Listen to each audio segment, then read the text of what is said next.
Quote Retreat by Sandor. One quote, one reflection, one thought that could bring a moment of light and energy to your day. Join me as we take a look at today's quote. The quote is by Ayn Rand. Born 1905, died 1982. It reads, "The question isn't who's going to let me, it's who is going to stop me." Let's take a moment together to explore the messages within this quote. Individual freedom versus societal control. It's a tension as old as civilization itself. But what if the most powerful voice for personal liberty came from a Russian immigrant who refused to let anyone define her path? Oh my goodness, yes. And that voice belonged to Ayn Rand, who gave us that incredible quote. The question isn't who's going to let me, it's who is going to stop me. The story behind those words is absolutely fascinating. You know what really strikes me about Rand? She wasn't just talking about rebellion for rebellion's sake. Here was someone who witnessed the Russian Revolution firsthand, saw how collective thinking could crush individual spirit, and then completely reinvented herself in America. That's exactly right. She arrived in America in 1926.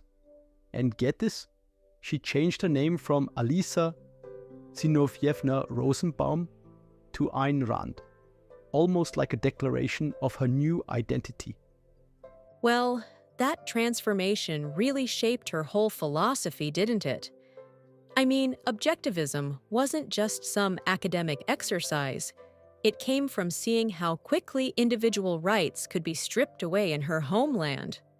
And what's really interesting is how she managed to package these complex philosophical ideas into these epic novels that people couldn't put down. Oh my gosh, yes! The Fountainhead and Atlas Shrugged weren't just stories. They were like manifestos disguised as page-turners. And you know what's wild? They're still selling thousands of copies today, decades after her death in 1982. So what do you think makes her message resonate so strongly, even now? Well, I think it's because we're still wrestling with the same fundamental questions about individual freedom versus collective responsibility. Like, look at social media. We're constantly seeking validation, waiting for likes and follows before we feel confident in our choices. That's such an interesting parallel. Rand would probably see that as another form of surrendering our individual judgment to the crowd. Exactly! And here's what's really powerful about her philosophy. It's not just about doing whatever you want. It's about developing the capacity to think independently and accept responsibility for your choices. You know, that reminds me of how she approached her own career. In the 1940s and 50s, it was pretty unusual for a woman to be writing philosophical novels and creating entire systems of thought. Right! And she didn't just write about independence, she lived it. Here's someone who came to America barely speaking English and ended up influencing generations of thinkers, writers, and entrepreneurs. Well, that brings up something interesting. How do you think her message applies specifically to women today? Oh, that's such a great question. I think it's particularly relevant because women are still often socialized to seek permission, to be accommodating, to wait their turn. Rand's message is like a wake-up call. Don't wait for someone to give you permission to pursue your dreams. And she really backed that up with action.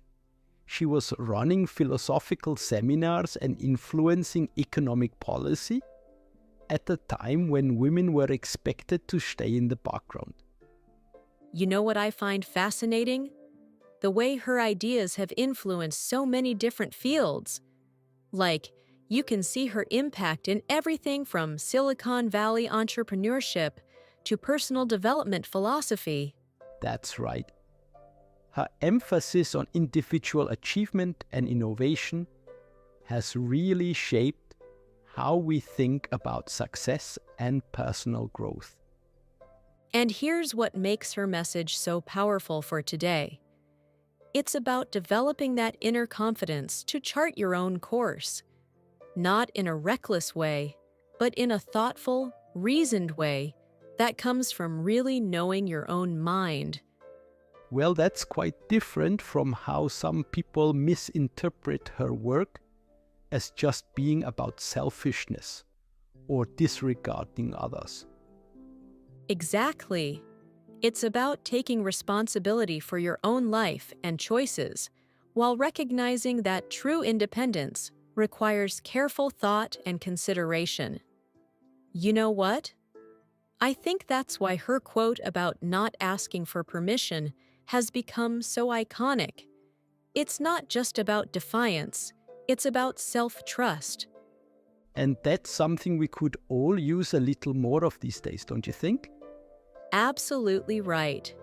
As we wrap up, I keep coming back to how relevant her message is for anyone feeling stuck or waiting for permission to move forward. Sometimes the biggest thing stopping us is our own hesitation to take charge of our destiny.